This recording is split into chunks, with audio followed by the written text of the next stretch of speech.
ভয়াবহ বিদ্যুৎ বিপর্যয়ে অন্ধকারাচ্ছন্ন হয়ে পড়েছে ইউক্রেন।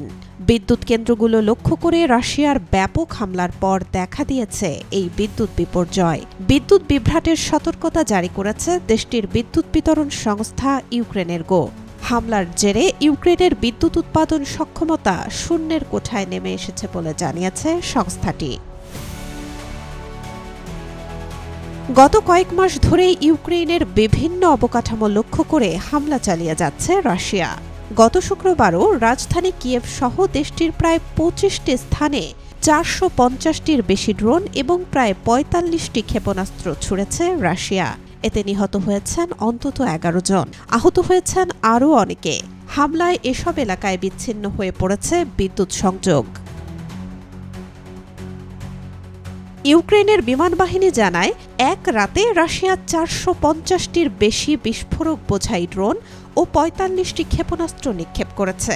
এর মধ্যে ৯টি ক্ষেপণাস্ত্র ও ৪০৬টি ড্রোন ভূপাতিত করা হয়েছে। তবে ইউক্রেনের বেসামরিক স্থাপনায় হামলার কথা অস্বীকার করেছে রাশিয়া। দেশটির দাবি, ইউক্রেনের সামরিক বাহিনীকে লক্ষ্য করে হামলা করা হয়েছে। রাশিয়ার প্রতিরক্ষা মন্ত্রণালয় অভিযোগ করে, ইউক্রেন থেকেও ড্রোন ছোড়া হয়েছে, যার ৭৯টি ভূপাতিত করেছে রুশ বাহিনী।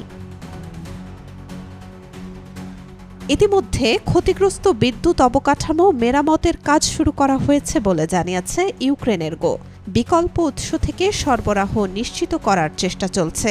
ইউক্রেনের জ্বালানি মন্ত্রী ভেতলানা গ্রিনচুক জানান, কিয়েভ, নিপ্রোপেট্রাভস্ক, দোনেৎস্ক, খার্কিভ, পালতাভা, চেরনিহিভ ও সুমিতে বিদ্যুৎ সরবরাহ কিছুটা স্থিতিশীল হয়েছে, তবে সেখানে নিয়মিত লোডশেডিং থাকবে। তিনি আরও বলেন, শত্রুরা ব্যালিস্টিক ক্ষেপণাস্ত্র দিয়ে ব্যাপক হামলা চালিয়েছে।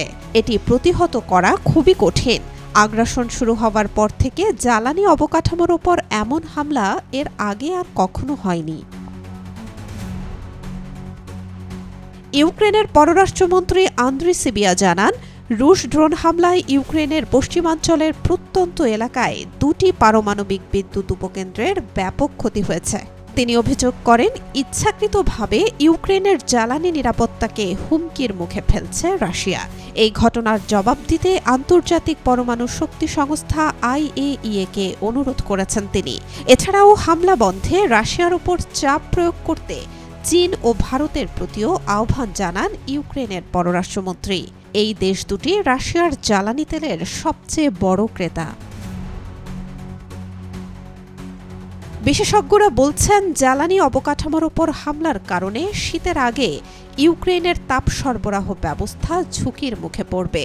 তাপমাত্রা যখন হিমাঙ্কের ১০ ডিগ্রি সেলসিয়াসের নিচে নেমে আসবে, তখন কিয়েভের ২টি বিদ্যুৎ কেন্দ্র ও তাপকেন্দ্র ৩ দিনের বেশি বন্ধ থাকলে রাজধানীতে দেখা দেবে প্রযুক্তিগত বিপর্যয়। Desk report, B news 24।